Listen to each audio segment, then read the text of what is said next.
ഏറെ ആദരണീയരായിട്ടുള്ള സത്യവിശ്വാസികളെ, വിശ്വാസിനികളെ, സഹോദരിമാരെ,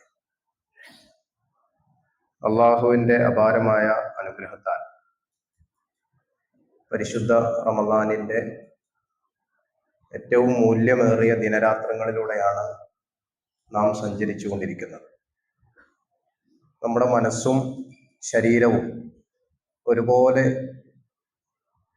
കുതിർന്നു നിൽക്കുന്ന, നന്മകളോടുള്ള ഒരു താല്പര്യം വലിയ അളവിൽ മനസ്സിൽ തോന്നിക്കൊണ്ടിരിക്കുന്ന ഒരു സാഹചര്യമാണ്.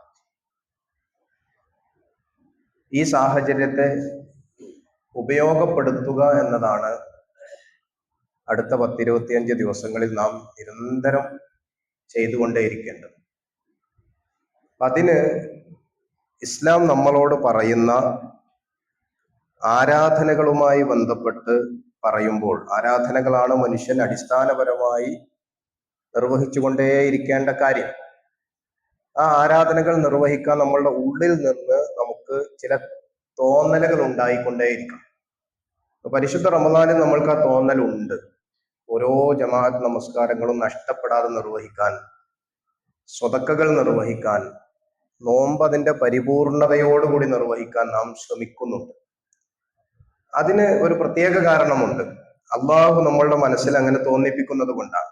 പരിശുദ്ധ റമദാൻ ആകുമ്പോൾ സ്വാഭാവികമായി എല്ലാ പിശാചുക്കളെയും, എല്ലാ തിന്മകളുടെ ശക്തികളെയും ബന്ധിക്കുകയും, നന്മകൾ മനസ്സിലുള്ളവരോട് യാ ബാഇയൽ ഖൈർ അഖ്ബിൽ, മുന്നോട്ട് വരൂ എന്ന് അള്ളാഹുവിന്റെ മലക്കുകൾ ഈ ലോകത്ത് ആഹ്വാനം ചെയ്തതിന്റെ ഫലമായിട്ടാണ്.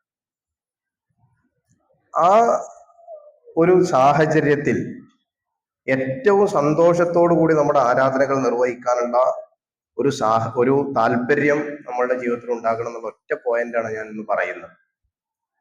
നബി കരീം സല്ലല്ലാഹു അലൈഹി വസല്ലം പറഞ്ഞു, റമളാനിന്റെ ഏറ്റവും വലിയ കാര്യം എന്ന് പറയുന്നത് നോമ്പ് തന്നെയാണ്. നമ്മൾ മറ്റെല്ലാ ഇബാദത്തുകളെക്കാളും, മറ്റെല്ലാ ആരാധനകളെക്കാളും നോമ്പ് സമ്പൂർണമായി നിർവഹിച്ചു എന്ന ഒരു ആത്മസംതൃപ്തി ഉണ്ടാവുക എന്നതാണ് പരിശുദ്ധ റമദാനിന്റെ ഏറ്റവും വലിയ പ്രത്യേകത എന്നുള്ളത്. അതിന് നമ്മളുടെ മനസ്സിൽ ചില ധാരണകൾ ഉണ്ടാവണം. അതെന്താണ്?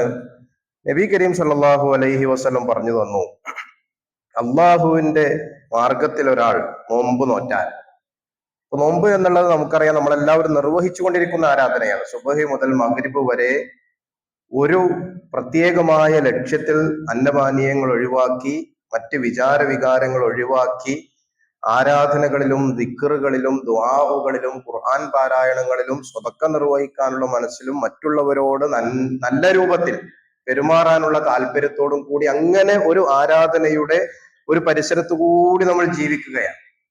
അങ്ങനെ മനസ്സറിഞ്ഞ് ഒരു ദിവസം നോമ്പ് നോറ്റാൽ അയാൾക്ക് കിട്ടുന്ന പ്രതിഫലത്തെ കുറിച്ച് റസൂലുള്ളാഹി സ്വല്ലല്ലാഹു അലൈഹി വസല്ലം നമ്മോട് പറഞ്ഞത്, ബഅദല്ലാഹു അൻ വജ്ഹിഹി 70 ഖരീഫൻ മിനൻ നാർ, നരകത്തിൽ നിന്ന് അയാളുടെ മുഖത്തെ അള്ളാഹു 70 വർഷം അകലേക്ക്, 70 ഖരീഫ് അകലേക്ക് മാറ്റുമെന്നാണ്.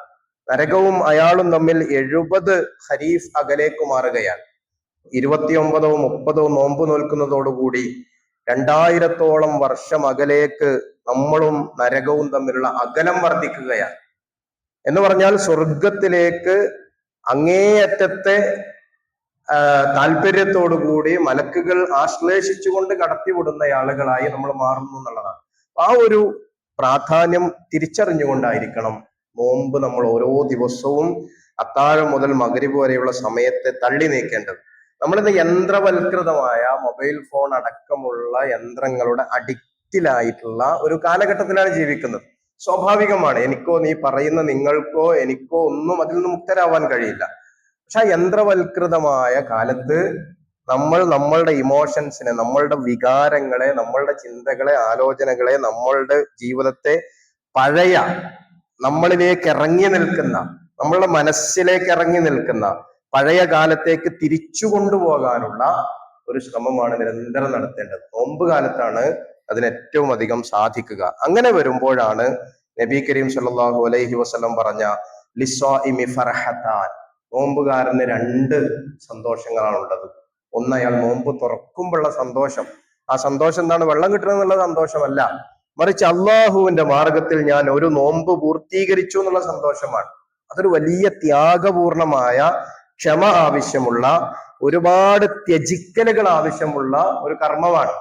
ആ അർത്ഥത്തിൽ ഞാൻ എൻ്റെ ജീവിതത്തെ സംസ്കരിക്കാൻ വേണ്ടി അള്ളാഹുവിന്റെ മാർഗത്തിൽ 10-13 മണിക്കൂർ സമയം അള്ളാഹുവിന്റെ മാർഗത്തിൽ ഞാൻ കൊണ്ടുവന്നിരിക്കുന്നു എന്ന ഒരു സന്തോഷമാണ് ഫർഹത്തുൻ ഇൻദ ഫിത്രിഹി എന്ന് പറഞ്ഞത്.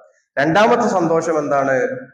വഫർഹത്തുൻ ഇൻദ ലിഖാഇ റബ്ബിഹി, റബ്ബിനെ കണ്ടുമുട്ടുമ്പോൾ ആ നോമ്പുകാരന് അള്ളാഹു സവിശേഷമായ ഒട്ടനേകം കാര്യങ്ങൾ ഒരുക്കി വെച്ചിട്ടുണ്ട്. അതിലൊന്ന് റയ്യാൻ എന്ന കവാടമാണ്. നബി കരീം സല്ലല്ലാഹു അലൈഹി വസല്ലം പറഞ്ഞു, മലക്കുകൾ കാത്തു നിൽക്കുകയാണ്. റയ്യാൻ എന്ന കവാടത്തിൽ അള്ളാഹു നിശ്ചയിച്ച മലക്കുകൾ കാത്തു നിൽക്കുകയാണ്.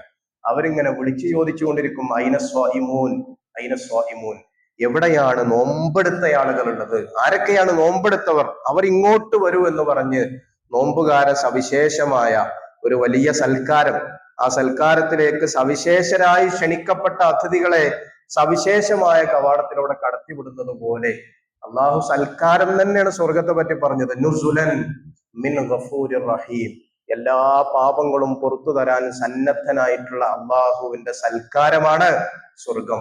ആ സൽക്കാരത്തിലേക്ക് സവിശേഷമായ വാതിലിലൂടെ കടന്നു പോകുന്നവരാണ് നോമ്പുകാർ.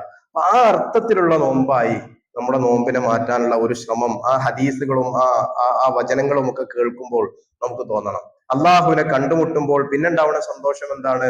പടച്ച തമ്പുരാൻ ഒരുക്കി വെച്ചിരിക്കുന്നതാണ്. അള്ളാഹു വളരെ സ്നേഹത്തോടുകൂടി, വളരെ താല്പര്യത്തോടുകൂടി അള്ളാഹുവിന്റെ അടിമകളെ ചേർത്ത് പിടിച്ചുകൊണ്ട്, നമ്മൾ പറയല്ലോ സർപ്രൈസ് എന്ന് പറയാറുണ്ടല്ലോ, സർപ്രൈസ് ഗിഫ്റ്റുകൾ കൊടുക്കുക എന്നുള്ളത് ഇന്നത്തെ കാലത്ത് എല്ലാവർക്കും പരിചിതമായ ഒരു കാര്യമാണ്.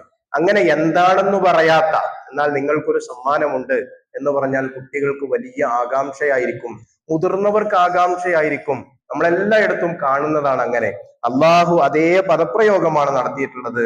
നിങ്ങൾക്ക് വേണ്ടി അവൻ ഒരുക്കി വെച്ചിരിക്കുന്ന പ്രതിഫലം, നോമ്പിന്റെ പ്രതിഫലം അവൻ വെളിപ്പെടുത്തിയിട്ടില്ല. മറ്റു പ്രതിഫലങ്ങളൊക്കെ വെളിപ്പെടുത്തിയിട്ടുണ്ട്, പക്ഷെ നോമ്പുകാരൻ അള്ളാഹു നൽകുന്ന, കാരണം ഓരോരുത്തരും നോൽക്കുന്ന നോമ്പിന്റെ ദറജകൾ വ്യത്യാസമുള്ളതാണ്.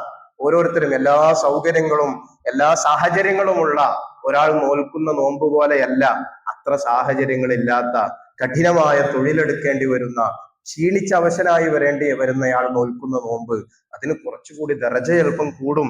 ചിലപ്പോൾ നോമ്പ് നോറ്റുകൊണ്ട് വലിയ സമ്പത്ത് ചെലവഴിച്ചു കൊണ്ടിരിക്കുന്ന ആളുകൾക്ക് കുറച്ചുകൂടി ദറജ കൂടും. ചിലപ്പോൾ നോമ്പുകാരനായിരിക്കെ തന്നെ ഒട്ടേറെ ആളുകളുടെ കാര്യങ്ങളിൽ ഇടപെട്ടുകൊണ്ട് ജീവിക്കുന്ന ആളുകൾ, ചിലപ്പോൾ ആരാധനാ നിമഗ്നരായി മസ്ജിദുകളിൽ കഴിഞ്ഞുകൂടുന്ന ആളുകൾ, അങ്ങനെയൊക്കെയുള്ള ആളുകളുടെ നോമ്പുകൾക്ക് അള്ളാഹു ഞാൻ ആ പ്രതിഫലം എടുത്തു വെച്ചിരിക്കുകയാണ് എന്നാണ്. അത് ഞാൻ വെളിപ്പെടുത്തുന്നില്ല, ഞാനത് എന്താണെന്ന് പറയുന്നില്ല എന്ന് പറഞ്ഞ ഹദീസ് നമുക്ക് കാണാൻ സാധിക്കും. ഈ അർത്ഥത്തിലൊക്കെ മാത്രമല്ല, റസൂലുള്ളാഹി സ്വല്ലല്ലാഹു അലൈഹി വസല്ലമ സ്വർഗം റസൂലിനൊക്കെ കാണിച്ചു കൊടുക്കുമ്പോൾ റസൂലുള്ളാഹി സ്വല്ലല്ലാഹു അലൈഹി വസല്ലം കണ്ട ഒരു കാര്യം റസൂല് പറയുന്നുണ്ട്.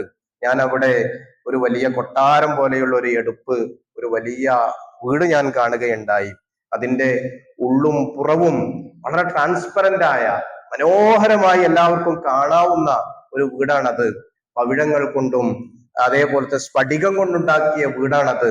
ആ വീട് ആരുടേതാണെന്ന് അന്വേഷിച്ചപ്പോൾ നോമ്പുകാർക്കുള്ള വീടാണത് എന്ന് റസൂലുള്ളാഹി സ്വല്ലല്ലാഹു അലൈഹി വസല്ലം പറയുന്നത് ഹദീസുകളിൽ നമുക്ക് കാണാൻ സാധിക്കും. ആ അർത്ഥത്തിൽ നോമ്പിനെ കൊണ്ടുപോകാൻ നമുക്ക് സാധിക്കണം. എത്ര നോമ്പ് നോറ്റ, എത്ര വർഷം നോമ്പ് നോറ്റവരാണെങ്കിലും ഒരു പുതുമയോടുകൂടി നാം ഒന്ന് സമീപിക്കുക എന്നുള്ളതാണ്. ഓരോ നോമ്പിനും നാം തന്നെ നമ്മളെ വീണ്ടും വീണ്ടും പുതുമയുള്ളവരാക്കി മാറ്റാൻ ശ്രമിക്കുമ്പോൾ നമ്മൾ ചെയ്യേണ്ടത്, വീണ്ടും ഈ നോമ്പിനെ ഒരു പുതിയ നോമ്പായി, പുതിയ നോമ്പുകാലമായി നാം കാണുകയും ഏറ്റവും മനോഹരമായ ഒരു മസ്ജിദ് നമുക്ക് അനുകൂലമായ ഒരു സാഹചര്യമാണ്, വളരെ വിശാലമായും വളരെ ഹൃദയബന്ധിതമായും വളരെ സന്തോഷകരമായും ആരാധന നിർവഹിക്കാൻ സാധിക്കുന്ന ഒരു സ്ഥലം കിട്ടുക എന്നുള്ളത്. അങ്ങനെ ഒരു സ്ഥലം കിട്ടുമ്പോൾ അതിനെ നമ്മളെല്ലാവരും ഒരു പുതുമയോട് കൂടിയാണ് നോക്കിക്കാണുന്നത്. അപ്പൊ ഈ മസ്ജിദിനെ നമ്മളൊരു പുതുമയോട് കൂടിയാണ് നോക്കിക്കാണുന്നത്. അതുപോലെ അള്ളാഹു നമുക്ക് ജീവിതത്തിൽ തന്നിട്ടുള്ള അനുഗ്രഹങ്ങളിൽ ഒരു പുതിയ കാലമായി മാറാൻ ഈ നോമ്പുകാലത്തിന് നമുക്ക് സാധിക്കേണ്ടതായിട്ടുണ്ട്. അങ്ങനെ സാധിക്കുമ്പോൾ വിശുദ്ധ ഖുർആൻ നോമ്പിനെ പറ്റി പറഞ്ഞപ്പോൾ വലിതുക്മിലുൽ ഇദ്ദത വലിതുകബ്ബിറുല്ലാഹ അലാ മാ ഹദാകും എന്ന് പറഞ്ഞാണ് അവസാനിപ്പിച്ചത്. നിങ്ങൾ ആ ദിവസങ്ങൾ എണ്ണി തിട്ടപ്പെടുത്തി, മാസപ്പിറവിയുടെ അടിസ്ഥാനത്തിൽ നമ്മൾ എണ്ണി തിട്ടപ്പെടുത്തി 29 30 ദിവസം എണ്ണിക്കണക്കാക്കി നോൽക്കുന്ന ആ എണ്ണം കണക്കാക്കി നോൽക്കുക.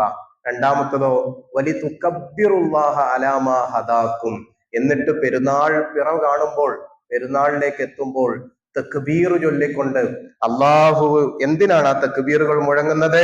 അള്ളാഹു എന്നെ ഒരു മാസക്കാലം അല്ല ജീവിതത്തിലുടനീളം ഹിദായത്തിന്റെ വഴിയിലേക്ക് ഇതാ എത്തിച്ചിരിക്കുന്നു, സന്മാർഗത്തിന്റെ വഴിയിലേക്ക് സമ്പൂർണമായി എത്തിച്ചിരിക്കുന്നു എന്ന സന്തോഷത്തോടു കൂടി തക്ബീറുകൾ മുഴക്കാൻ സാധിക്കുന്ന നോമ്പുകാലമായി നമ്മുടെ നോമ്പുകാലം മാറണം.